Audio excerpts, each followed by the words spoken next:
এফটিএইচের ঠাকুর মোটামুটি আজকে যায়নি, রয়েছে। ব্রাহ্মণ দধিকর্মা করে দিয়ে গেছেন। এখানে গোপালও বসে আছে, স্বামীজিও বসে আছে, আর দুটো স্টুডেন্ট বসে আছে।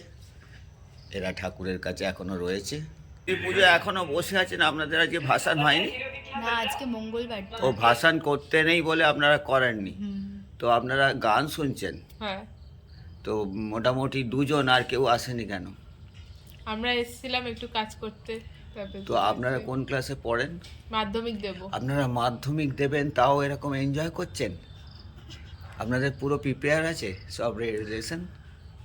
আগে সরস্বতী পুজো হবে, তারপর আবার পড়া হবে। ও ওই জন্য আচ্ছা, একটা সরস্বতী gap। ঠাকুরকে আপনারা দিচ্ছেন সারা মজা- বছর মজা। পড়েছি, কিছুদিন তো একটু রেস্ট নেওয়া উচিত। গুড।